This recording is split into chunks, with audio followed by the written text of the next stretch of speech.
All right, good morning, folks. Welcome in. It's House Edge Live. It's John from Casino Gaming Central. I'm still having trouble saying that. I was actually hanging out with Tenton last night, and he's like, "Man, I can't get through my head that you're not Pro Craps anymore. You know, the channel."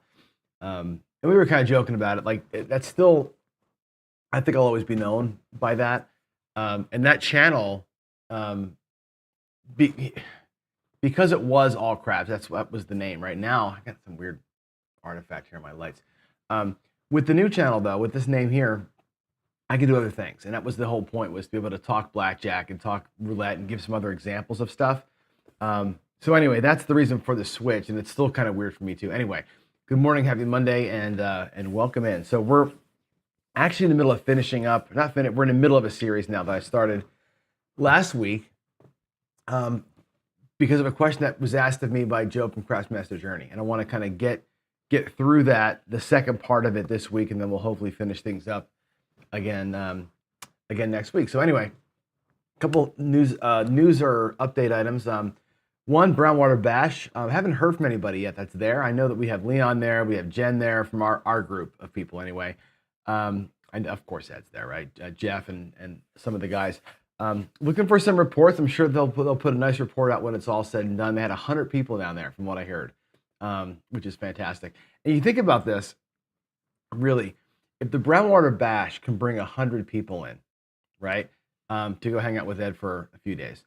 If Jeremy from Color Up can bring 150 people here to Vegas, which he will in the middle of June for the Color Up DiceCon, think about that. We don't bring a lot of people to our fundraiser, but we have a lot of people that watch it, right? The fundraiser is always very successful. I'm just astounded by the amount of camaraderie, love, and all that stuff that the Craps folks have. We really do come together, and it's very cool to see, like, the Brownwater Bash doing such a big thing. The AC group is like 35 people or something like this, crazy. Our little group in Washington has, I don't know what Ian will tell you in chat. We've got, I don't know, 2 different chats going, and there's like 30 or 40 people. It's unbelievable. So it's all really cool that this group comes together the way that it does. And I was talking to David yesterday about the app, the Nexus app that we're building. And we were having this conversation, like, what do we do next? Like, we've got blackjack and roulette. Actually, it's being released today, tomorrow. Craps game is almost done, but we're doing craps twice. We're doing craps that basically feels like bubble craps, and a craps game that feels like a real table. And I'm like, do we do them both at the same time? Do we do the bubble craps version first, then the other craps? Like, what's the order in which we do it? And it's funny because if you think about roulette, #1 game. Well, kind of. Roulette is the #1 game. There's so many people that play roulette, especially online. The real #1 game is Baccarat, which we are going to build last. But craps is probably the least overall popular game. If you think about blackjack, roulette, Baccarat, and our little game of craps over here. But who's the hungriest group? It's the craps group. The craps group is the hungriest, most like vehement, give me some more, give me some more, give me some more kind of a group that we have of all of them. Roulette could challenge that, I suppose, but it's amazing. So yeah, we're going to go out with it right away. We probably should have done it first, I guess, but it's just interesting to me how this community is so just locked in, man. So anyway, good on y'all. I'm happy to be part of it at all. So Badger Barons and Lower Queen Anne. Wow. Have not been in Queen Anne in forever. I mean, want to hear a funny story, actually? The very first day I got to Seattle, this is great, Badger Baron. But the first day I got to Seattle, the second night actually. So this is going back to like 1992, no, 1991, and I drove across country. I get to Seattle in my little, whatever car I had at the time. Anyway, we get there. We find a place to stay, like a little hotel, while I'm looking for an apartment. We get in a hotel, look for an apartment, and it happened to be St. Patrick's Day. We got there on like the 16th, right, the next day. So anyway, we decide to go out to a bar, right? Like we look for apartments all day long, go out to a bar, some Irish pub at the very base of Queen Anne Hill. And if you're there, when you come down Queen Anne Hill on 2nd Avenue, you'll know the Irish pub I'm talking about. We get in there and having a couple of beers, and I didn't realize it was it was St. Patty's Day because we had driven for 3 days across country. I lost track of time. Anyway, they're doing the whole Irish, clap thing and the dancing and blah blah blah, the clog dancing thing. Well, everybody gets up and they're up on their chairs, up on the tables, and they're going absolutely bonkers, right? And this guy starts doing this Irish dance, and I'm like, that's pretty cool, whatever he's doing the thing.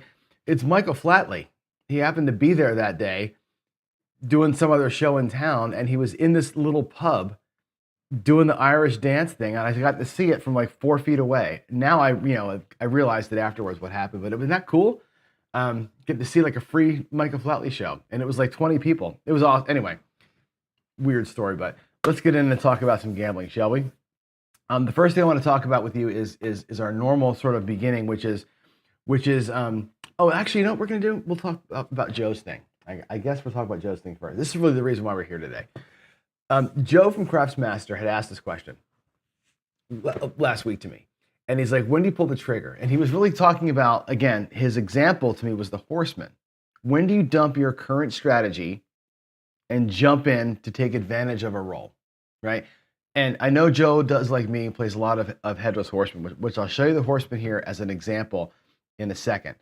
And he wants to know, when do you jump in? How do you get over the fear of not knowing the roll is going to be 7 on the next roll or 25 rolls later?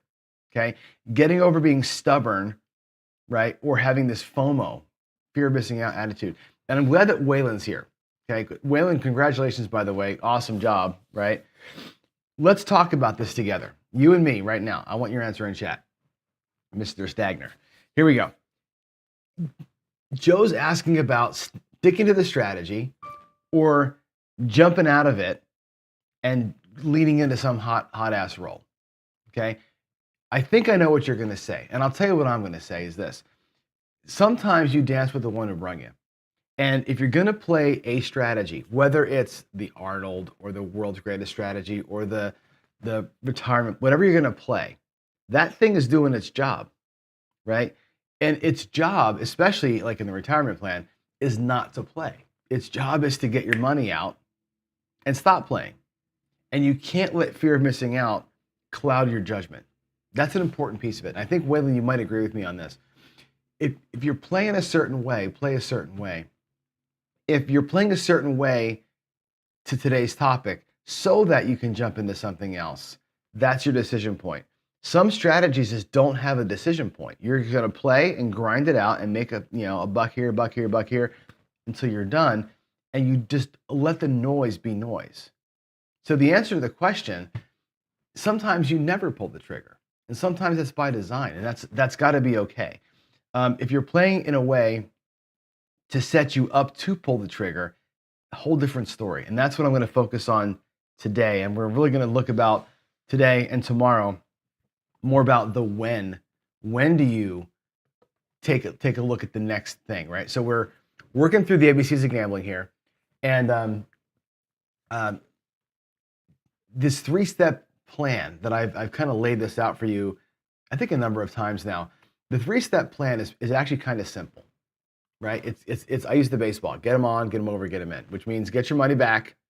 It means make a little bit of profit and then make a decision, right? And the make a decision piece is sort of going to be mostly next week, but I want to cover it a little bit today. So we're going to review what that 3-step plan is, and today specifically, we jump into the ABCs of gambling. I really want to show you kind of in detail where I think that lands. Okay, so we're going to look today at this idea of pulling a little bit of profit and making sure that you're, quote unquote, in a good place before we move on. So with that said, we've kind of introed it here. It's this 3-phase of get them on, get them over, get them in. And again, I use a baseball analogy. Baseball is, get a guy on base, get him over to second or third, find a way to get him home, right? When I coached baseball, we coached a lot of small ball, that kind of play. And my intention was always to get about a run an inning. I wanted to average 1 run an inning. We played 7-inning games back then. So you'd have, I looked at it like we walked on the field, and I told my team this, with a 7-0 lead. That's how I looked at it. And if I look at the game of, let's say, craps today, and I got 8 people at the table, including myself, and the dice are all the way at the end, I'm looking at it like I've got whatever my strategy wins. If my strategy wins me $25, I'm looking at it like I got $175 lead on the house because I'm going to pull that money off every single person. That's how I look at it. And then through that process, I can decide to make more or try to make more or decide that that's good enough for me. And the good enough for me is the part where I think people struggle at that point, right? So with that said, let's hop on in and really think about what it means to do the second piece, which is locking up profit. And I think this is the hardest part, believe it or not, for a lot of people. The first part largely is luck, right? Getting your money back is largely luck. You've got a good way to play, we hope, right? We like the ways that we play. Whether it's a ladder, whether it's a right side only, whether it's a dark side play, we like the way that we play. We design the way that we play in such a way as to make us a little bit of money, get money back off the table, and really get us out, right? Get us to where we're even. Number one goal is get even. Even if you're making a 1 unit bet and that wins, you're even. That's step one, get your money back. Then we look at getting a little bit of money stocked away. It doesn't matter if it's $1, if it's $1, $5, $1,000. It doesn't matter what it is. The next move that you make is to lock it up. And I want to focus on that today, the locking up part of it. And then again, next week, we'll talk about the decisions and when we can go. So Skills says the answer is bankroll. We're going to talk exactly about this today. If you're ahead, you have flexibility. However, the plan is the plan. Be smart and be disciplined. We're going to talk today about the bankroll piece of that. And the bankroll piece really talks about two things to me. It's if I can go, yes or no. How hard I can go is the number we're going to assign to it. Like, are you like at a level 1 or a level 3 on your go meter? That's a really kind of an important thing to think through. So, and yeah, we'll get into next week. You know, should I stay? Should I go and when? And that's really kind of how I want to approach this entire subject. So let me go to the table and let's just talk through it with some bets here. I've got my craps table out, or my craps mat on anyway, and let's give you a few examples of ways. Okay, and again, I won't roll dice today. We'll do that in the pressure cooker on Wednesday. But let's, for the sake of argument, say that our first thing we're going to do works. Okay, I'm going to give you a couple of things that are simple things. Okay, one might be a simple 2-unit bet. Okay, on anything. And again, we're looking at a craps table, but this bet could easily be in the field. It could have been your don't pass. It could have been your pass line. It could have been a bet on red in roulette. It could have been a bet on even in roulette. It could have been a blackjack bet. It could have been a baccarat bet. Doesn't matter what this bet is. Okay, it's 2 units. I'm using green because it looks good against the black. It doesn't matter what your unit size is. You can be betting reds. I don't really care. You can be betting whites on a bubble craps or an electronic blackjack machine. I don't care. It's unit size. If 2 units wins 2 units, which it does, okay, you're in this amazing spot where you've got your money back that you put at risk and you've got a little bit of a lockup, okay? That does require that you go out when you, with more than either table minimum or more than you're probably comfortable with. It requires a 2-unit spread to get started, but when it wins, your money's back and you can lock. This is an easy way to say, I've done it. I've got my money back and I've locked up profit and now I can make a decision. If you're only betting 1 unit, your first move is, I got some money back and I'm even, but I'm not up. I need that second win to make it happen. At this point, and again, I think this depends on bankroll, but what happens next? Do you take your win and give it a stack and say, just parlay the damn thing? If you get that second win in a row, now you have your money back and you're up 2 units, which is a pretty powerful place to be. Okay, and again, this could be any game. The point is deciding on your first bet and how many wins do you need to achieve the first goal of getting money back and locking something up. If you go out a little higher You can do it in one outcome. You can win one hand in blackjack or one hand in baccarat and be in and home. The problem is if you lose that first bet and you go back out again with a 2-unit bet and that wins, you're in the same spot you were before, or as the other guy would have been. You're now even. You got your money back for this, plus your money back for the first one. Now you're in a reset position. Start again. Hope that makes sense. So regardless of what your first move is designed, your opening move, designed to either just get the money back or get it back with some love.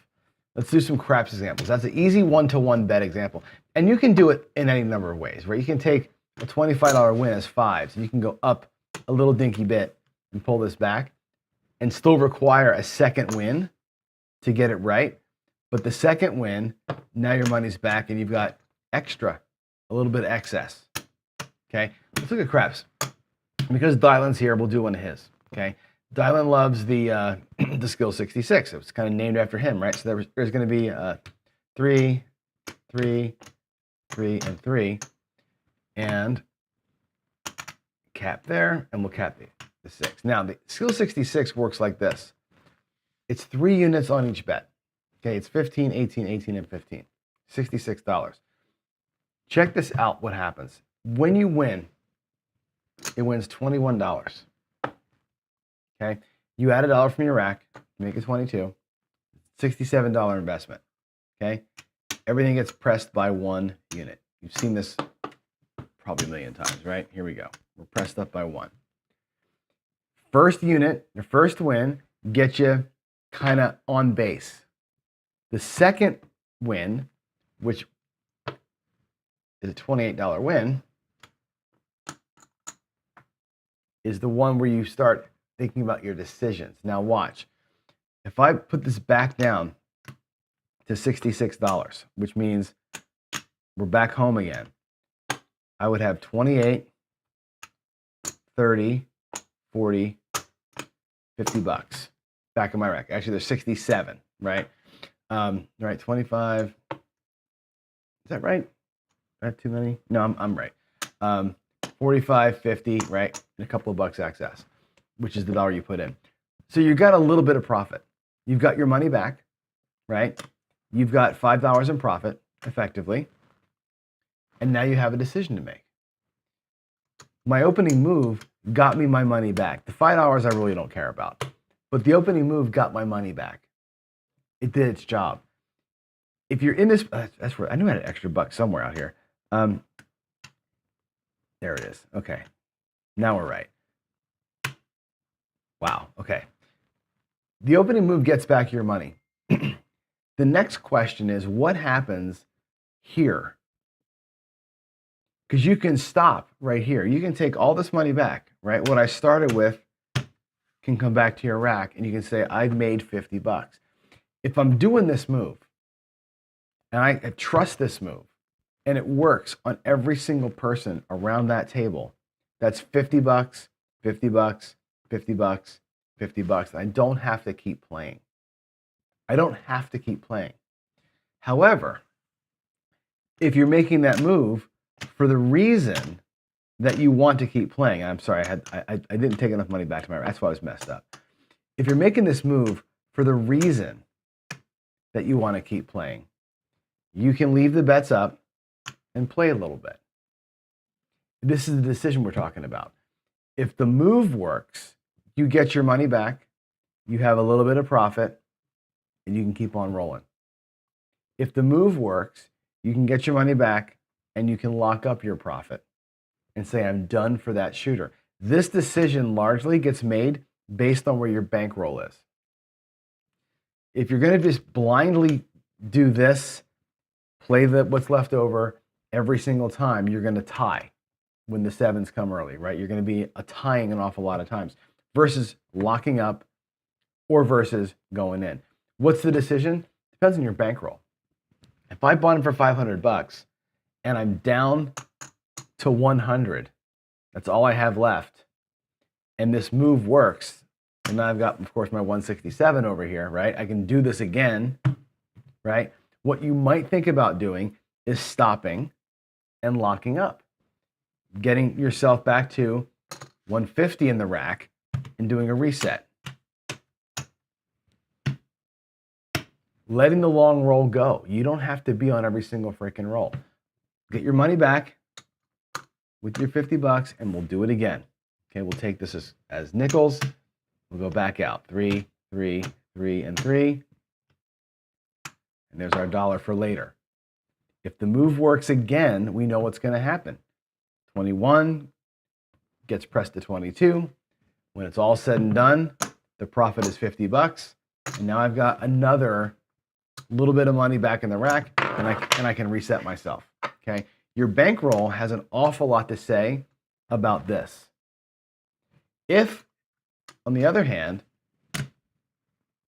I'm ahead, I've got my entire 1, 2, 3, 4, 500 bucks locked up in my rack, and I've got this out here, and the move works, guess what? I've got my 500, I lock up a $50 profit, I keep playing. The when, or the I have permission to, really depends on this if you're a conservative player. If you're here for a goal to win X dollars, let this dictate what you do with this. Again, if you're down, can you afford? And what I mean, not financially, can you afford mentally, or can your bankroll withstand, you going all in here and letting this be the thing that drives the day? I'll give you another example. It's another easy one. This is the one I was giving earlier.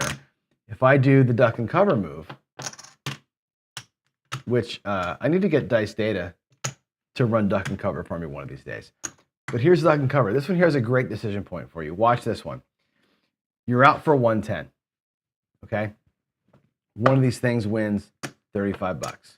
And we pull down a number, and it looks like 10. Another number hits for 35 bucks. We pull another number down, and it looks like 10. Now, out of 110, in 2 rolls, I've got back 100. I'm effectively even. Effectively even. This is an interesting place to be. Why? Because you have 2 bets that you've regressed down, which is the reason why your move worked. Your move worked because you have 2 bets that you regressed, now you have 100 bucks. You're out of the hand, you're even, you can make this great decision. And the decision is, do I stay right here with $30 bets on the 6 and 8? They're already kind of pressed. If you look at your spread here, these bets are already up pretty high, which is fantastic because the next 6 that comes in at 35, right? You have all these choices you can make. You can lock up, there's your 110, and lock a quarter. You can drop $1, press them both, right? By $18 each, go to $48 on each 6 and 8, right? You could just press the one that came, take 5 back. You have all the options with the big 6 and 8 sitting there. However, if I'm behind, if my bankroll is looking ugly right now, let's say I'm down 100 bucks. Well, maybe that doesn't make the most sense. If I'm down 100 bucks, I'd like to get closer to breaking even. So what I would probably do is take these both down and say, place them both for 12. I'll put it here in the middle. I'm going to take it down in a minute. If we place them both for 12, now I've got my 110 back and I've locked in an extra quarter for later, right? If I'm down, let's say I'm down 220, I've got a quarter towards it, the rebuild, and I can play a little bit of 44 inside, okay? Or I can yank all of it down and take 20, 50, and take 70 bucks back to the rack and say, well, I'll sit this one out. I'm down 220. I got back 70. When the shooter 7's out, we'll go back and we'll do it again. Same move. Take our 35, come down to 10, take 35, come down to 10, take these 2 down, make them look like $12 each, and now I've got my 110 and I've got 75 85, 95 locked up. And I'm building back slowly until my bankroll is in a good enough spot that I can really hit the gas with it. And then say, yes, I'm going to stay out here and play. Or again, pull it all down, and there's 125, 140 in the rack after doing it twice. And the next time I do this, it'll bring another $70 home. I'll be at 210, which means I've recovered my loss, right? If the move works, it can either set you up to keep playing. It can set you up to lock up a little bit of profit, a quarter. It can set you up to kind of stepstone through and regain where your losses were. As long as you can win 3 before you lose 1. That's kind of the key here, right? Win 3 before you lose 1. You'll be in good shape to do that. But again, your bankroll, right, has the decision. If I bought it for 5 and I got 3, I'm probably doing this until I get right. And when I get right, then I'll come out and I'll maybe stay in one. There's nothing to preclude you on a good roll from burning 1 quarter on the $12 6 and 8, right? You can take part of this, play a little bit, or grab a 4 and 10 for $10 each. Whatever you feel like doing, take a little bit of this to play, to catch a roll, but I wouldn't invest all of this up in here while I'm in rebuild mode. When I'm in rebuild mode, I'm playing pretty small. I'm locking things up. I'm watching rolls go by, and I don't care because I'm trying to get right. Again, this isn't talking about what system you want to do this, right? I'm not advocating for that way to play. I'm not advocating for a ladder. I'm not advocating for a pure regression up and pull. Whatever move you like to do, whether it's a duck and cover like that, whether it's a skill 66, whether it's a 3-leg or a 3-unit ladder, right? Where you start with 3, you win 3, you come down, you're at 2, you win 2, and you come down, and you win that last one. If you do something like this, a little reverse ladder, okay, your 2 units becomes 7.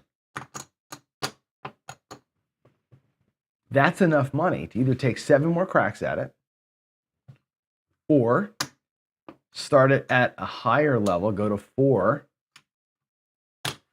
and do it again, right? Or lock and leave. Up to you. But your bankroll, I think, decides that. I think your bankroll, how close you are to your goal, decides everything, okay? If you want to switch out of what you're doing, if you're on the horseman, which is a 2-unit don't pass and 3 come bets, and the 3 come bets all get set, okay? If it's your very first shooter and a come bet wins and a come bet wins, you're effectively out. You've got 5 units at risk, you got 4 units back, right? Hopefully you're going to win one of these 2 bets, right? You can take one of those units that you just won, grab a couple numbers. Ease into the next part of the roll. If you catch a couple of wins in here, ease into it. If you're not catching these wins, it's because you're winning down here. So to go to Joe's specific question, strategies like this that have transitions built in, take the transition, right? You can take advantage of a good roll by taking one of those 1 units and taking $25 and going, maybe it's the 5 and the 9 for 10 each while you have your 6 in play. And if the 6 happens to come down and win, right, grab the 6 and 8 with the wins. And now you're out of the hand. You got your money all the way back, still have a don't pass, you're still playing across. But it's all about where's your bankroll. I think Skill nailed it. It's where's your bankroll at the time. I think it's imperative that we try and build what I call these opening moves that are designed to get the money back and lock a little bit up at the same time. And that's what I love about duck and cover. 2 rolls, my money's back and I've got lock. The skill 66 in 2 rolls, I have money back and I can lock $50 every single time it works, right? If you're doing a regression, right, the first hit, you're locked. Money back, locked profit.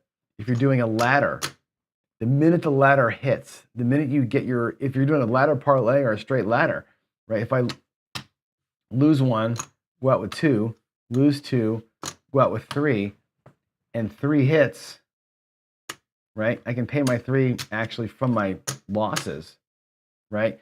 I'm even now. When I go down, right, my next hit puts me up in profit. I can restart the ladder, or I can lock and load, lock and walk away. Or I can start the ladder again, but with a 2-unit base because I've got profit. Your choice on how to play that next round. All right. Let's go back up here and look at my pretty face. There we go. All right. Hope that all kind of resonates and makes a little bit of sense. I think that the key takeaway for me is this, and I think it's what Skills started us with this morning, which is bankroll. Bankroll decides everything, right? If you're in an upside down position, you probably should make the move that gets your money back and a little bit of profit and stop playing and do it, rinse and repeat, rinse and repeat. In craps, that's easy to visualize. In roulette, it's easy to visualize. You get burned in roulette. You have a move that, you put $100 out there to win 23 or 20, whatever. Do it 4 times, get your money back. Then we hit the switch. And the switch is, did I hit my goal? If I hit my goal, tap out. If I'm not yet at my goal, do it again. If my goal is to get my money back, take a little bit of profit, and then still keep playing, find ways to make that funded by what just happened. And I hope that I'm making good sense there, because these decisions are critical for people, right? If you want to be aggressive, set yourself up for it, but do not be aggressive, A, right out of your rack, and B, when you're behind. I don't think the way to catch up from being down is to be more aggressive. And I know, like, the people who claim or who preach this idea of got to win, you got to bring enough money for 10 shooters because the 10th shooter might be the one. If you're bringing $1,000 and you lose 900 along the way, the 10th shooter, you're praying to God, wins you $1,000, feels to me like a losing formula. Like you're asking way too much of one event to really bring everything back. The home run is not the recovery. The plan is the recovery. And if the plan works and you still want to keep playing because you want to and want to hit that home run, use the excess for it. So hope that all makes some sense, right? Ken says this: learn to play on small excess after you reach your goal. Perfectly said. That's what I was giving the example of there, right? If I got my $100 back, I bring those 6 and 8s down, I can play a $12 6 and 8 all day, right? With a locked profit over here in the rack. That's such an important piece, right? Piece. Let's see. Dice Day says, what I prefer, the start small and build or start large and regress. Me personally, I like to start bigger and regress. And the reason for that, to me, is simple. If I start small and our move doesn't work, we're completely out, right? So you're putting 100% at risk for 100% of the time. As an example, let me go over here again. As an example, let's just take 110 as the example because it's easy. Okay, 110 the example. Yeah, it doesn't matter. If I'm here at 110 inside, okay, and I'm just going to work this until I'm even. Let's just say it's even the same bet, right? I got to get a hit. I got to get a hit, right? And at this first one, 35 is back. I got 70 back. I'm almost out of the hand in 3 rolls, right? Or if you're going to be like the press guys, right? And let's say that you hit a 9 for $35, right? A lot of people will just go press it and take the 10. If the 5 hits for $35, they'll take the 10 and press it. This is a common way to play. If the 8 comes for $35, they'll take 5 and press it. And they'll say the 4th hit is the 1. Let's say the 4th hit, unfortunately, is the 6. Let's say it's the 8. Let's say it's the 8. And the 8 pays 75 for 5. And then you can come back down again, right? That person, although they have their $110 back and they have 50, 65 in profit and 110 out here, so they're actually 110 plus 65, they're 175 up in this case. You had full risk for the entire 3 or 4 rolls. There was never a point where you were safe, right? The way that I do this with a regression plan is a little different because you get paid 35 on the first one and you come down, my risk is 50%. On one hit, half the money's back. So God forbid we get a 7 here. I've got $50. My next time out, when I go 110, the second 110 only cost me an extra $60.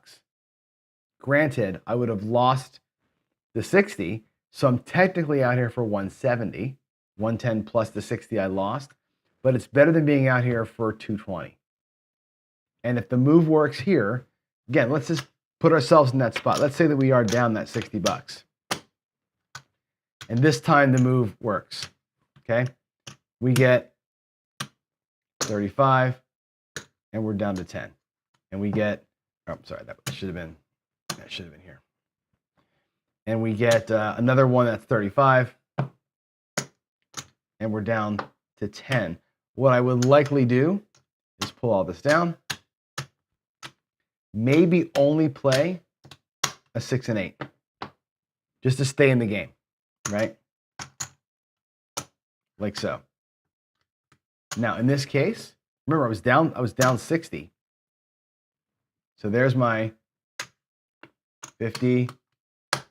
There's 100. If I break this 25 into fives, there's my 110. There's my 60, and I've got a little bit of profit here, and I'm playing. The move can work and recover a loss pretty quick, and your profit's less. The profit would have been 100. Now it's 45 or whatever. But the recovery when you regress is built into the regression. The regression is your recovery because you can go back out tiny and keep playing and lock. If you're playing just going for it from whatever level it's going to be, you're going to lose until the roll happens. You might go down 64, 64, 64, 64, and then win 150. But you're always at risk the whole time. I don't like being at risk for my entire bankroll the entire time. So for me, again, whether I'm playing blackjack, right? And if I'm playing blackjack at $50, or more realistically, I'm playing blackjack at $10 at my local little casino, and I win my 10, next bet's 5. And if the next bet wins, I'll press it up, and I'll take the next one, and I'll press it up, and I'll work it like that. Regressing, to me, gives you some power. It gives you some choice. It gives you a lock. It gives you recovery. It's all built into it. So that's, again, personal for me. That's the answer to your question there. All right, what do we have here? Ken says, learn to play with Stearns. To play or press, scoot the moon with small X. I like that little saying right there, Ken. It's cool. All right, what else do we have here in chat? Looking through some of this stuff. Waylon's way, getting out of the hand is quick is the key. Most strategies take 3 to 4. It's too much of a grind. You can't. 3 or 4 is too much. I agree. 3 or 4 hits to get out of a hand is you're asking way too much, especially in craps of a shooter. You're asking way too much. The other games play a little bit differently, but in craps, 3 or 4 hits is way too big to get out. Roulette's another good example.